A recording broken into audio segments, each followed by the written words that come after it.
नमस्ते। आज बात करते हैं भारतीय संविधान की, दुनिया के सबसे बड़े लोकतंत्र की बुनियाद। लेकिन ये बना कैसे? मतलब इसके पीछे की इंस्पिरेशन कहाँ से आई? तो आज हम निकलेंगे एक ग्लोबल स्कैवेंजर हंट पर, ये देखने के लिए कि दुनिया के बेस्ट आइडियाज को चुनकर भारत की कहानी कैसे लिखी गई। अक्सर एक बात सुनने को मिलती है ना, कि भाई हमारा संविधान तो बस एक उधार का थैला है, मतलब दुनिया भर से बस कॉपी पेस्ट कर लिया गया है। पर क्या ये सच है? क्या सच में बस इतनी सी बात है? चलिए आज जरा इसी सवाल की गहराई में उतरते हैं। तो देखिए, असल कहानी उधार की नहीं है, बल्कि सोच समझकर अपनाने की है। आप सोचिए, हमारे कॉन्स्टिट्यूशन मेकर्स ने दुनिया भर के कॉन्स्टिट्यूशंस को पढ़ा, समझा और फिर सिर्फ वो आइडियाज चुने जो भारत की मिट्टी, यहाँ के समाज और राजनीति के लिए बेस्ट थे। और ऐसा नहीं कि बस उठा लिया, उन्हें बाकायदा भारतीय जरूरतों के हिसाब से ढाला गया। तो चलिए शुरू करते हैं अपनी ये वर्ल्ड टूर, और हमारा पहला स्टॉप है कॉमनवेल्थ देश। देखते हैं कि हमने अपने इन साथी देशों से क्या क्या सीखा। सबसे पहले ऑस्ट्रेलिया, और इसे याद रखने की एक बड़ी मजेदार ट्रिक है CGL फेल। हाँ, CGL फेल। अब देखिए, C से आता है कंकरेंट लिस्ट। ये वो लिस्ट है जिसपे सेंटर और स्टेट दोनों कानून बना सकते हैं। G, जिसे हम याद रखने के लिए J मान लेते हैं, J से है जॉइंट सिटिंग ऑफ पार्लियामेंट, मतलब अगर किसी बिल पर डेडलॉक हो जाए तो दोनों सदनों की एक साथ बैठक। L से है लैंग्वेज ऑफ द प्रीएम्बल, हमारे संविधान की प्रस्तावना का जो अंदाज है। और फेल के F से आता है फ्रीडम ऑफ ट्रेड, यानी देश के अंदर व्यापार करने की आज़ादी। अब चलते हैं कनाडा। भारत इतना विशाल और डाइवर्स देश है, तो यहाँ से हमने अपने फेडरल स्ट्रक्चर का कोर आइडिया लिया। ट्रिक है FDR। F मतलब federation with a strong centre, यानी हम हैं तो राज्यों का संघ, पर सेंटर ज्यादा पावरफुल है। D से है डिस्ट्रीब्यूशन ऑफ पावर्स, मतलब सेंटर और स्टेट्स के बीच शक्तियों का साफ साफ बंटवारा। और R है रेजिड्यूरी पावर्स। इसका मतलब है कि जो शक्तियां किसी भी लिस्ट में नहीं है, वो सीधे सीधे सेंटर के पास जाएंगी। अगला स्टॉप साउथ अफ्रीका।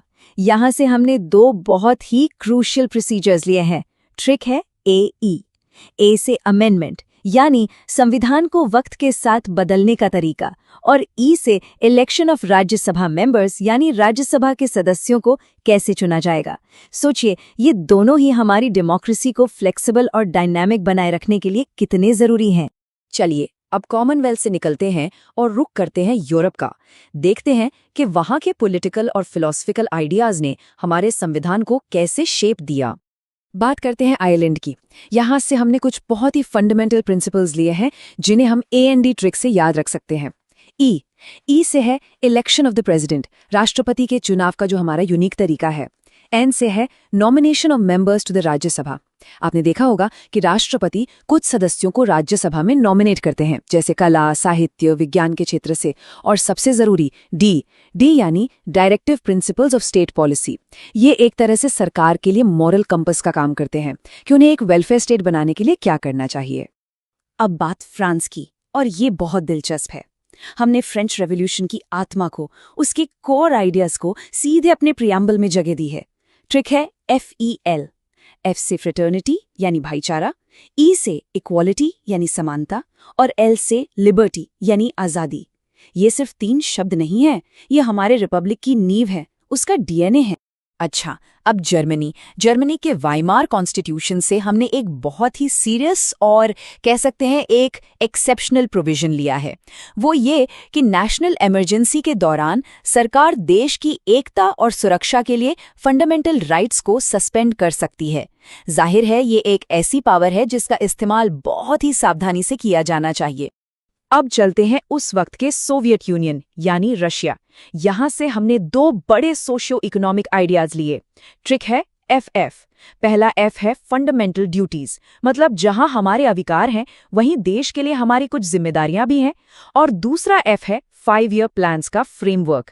आजादी के बाद भारत के इकोनॉमिक डेवलपमेंट को प्लान करने में इसका बहुत बड़ा रोल रहा। ओके, अब हम बात करेंगे उन 2 सुपर पावर्स की जिनका हमारे संविधान पर सबसे ज्यादा, सबसे गहरा असर पड़ा है। वो हैं यूनाइटेड किंगडम और यूनाइटेड स्टेट्स ऑफ अमेरिका। देखिए, भारत पर इतनी सालों तक ब्रिटिश रूल रहा, तो ये नेचुरल है कि हमारा पॉलिटिकल सिस्टम काफी हद तक यूके से इंस्पायर्ड है। और ये कोई एक दो चीजें नहीं है, ये तो पूरा का पूरा ऑपरेटिंग सिस्टम जैसा है। Parliamentary government, rule of law, कानून बनाने का process, single citizenship, cabinet system और 2 सदनों वाली संसद यानी बाईकैमरल पार्लियामेंट, ये सब हमें वहीं से मिला है। और अगर यूके से हमें सरकार का ढांचा मिला, तो यूएसए से हमें क्या मिला? हमें मिले अधिकार और उस ढांचे पर चेक्स एंड बैलेंसेस रखने के तरीके। सबसे बड़ी चीज, फंडामेंटल राइट्स। इसके साथ ही जुडिशरी की इंडिपेंडेंस, जुडिशियल रिव्यू की पावर, एक प्रियम्बल का आइडिया और एक रिटन कॉन्स्टिट्यूशन का कॉन्सेप्ट, ये सब अमेरिकी संविधान की देन है। तो हमारे संविधान निर्माताओं के सामने एक बड़ा सवाल था, अमेरिका वाला प्रेसिडेंशियल सिस्टम अपनाए या यूके वाला पार्लियामेंट्री सिस्टम। और जैसा कि देखा जा सकता है, भारत ने पार्लियामेंट्री मॉडल को चुना। यहाँ हेड ऑफ स्टेट यानी राष्ट्रपति और हेड ऑफ गवर्नमेंट यानी प्रधानमंत्री 2 अलग-अलग लोग होते हैं। ऐसा इसलिए किया गया क्योंकि ये भारत की डाइवर्सिटी और कलेक्टिव लीडरशिप की स्पिरिट के ज्यादा करीब था। रुकिए, हमारी ये ग्लोबल जर्नी अभी खत्म नहीं हुई है। चलिए फटाफट कुछ और देशों पर भी नजर डालते हैं जिनका कंट्रीब्यूशन भी कम नहीं है। जैसे कि जापान से हमने लिया प्रोसीजर एस्टैब्लिश्ड बाय लॉ का सिद्धांत। ये बेसिकली ये इंश्योर करता है कि सरकार जो भी करे वो कानून के दायरे में रहकर ही करे। और स्कैंडिनेविया के देशों से हमें मिला लोकपाल और लोकायुक्ता का कॉन्सेप्ट, जो करप्शन से लड़ने के लिए बनाया गया है। तो हमने इतने सारे देशों की बात की, पर इस सब का मतलब क्या है? Why does this matter? चलिए अब पूरी पिक्चर को एक साथ जोड़कर देखते हैं। और इस पूरी बातचीत का निचोड़ इस एक लाइन में है। हमारे कॉन्स्टिट्यूशन मेकर्स का जीनियस उधार लेने में नहीं था, बल्कि दुनिया भर के आइडियाज को भारत की यूनिक जरूरतों के हिसाब से ब्रिलियंटली अडेप्ट करने में था। ये एडेप्टेशन ही वो कीवर्ड है जो हमारे संविधान को इतना खास बनाता है। ये नकल नहीं, ये प्रेरणा और अनुकूलन का एक बेहतरीन उदाहरण है।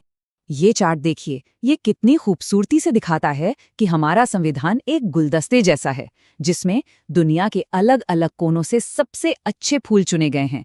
इसमें यूके के पार्लियामेंट्री सिस्टम की मजबूती है, यूएस के दिए हुए अधिकारों की गारंटी है, कनाडा का फेडरल बैलेंस है और आयरलैंड के गाइडिंग प्रिंसिपल्स हैं। और ये सब मिलकर एक ऐसी तस्वीर बनाते हैं जो 100% भारतीय है। और जाते जाते एक सवाल छोड़ जाते हैं।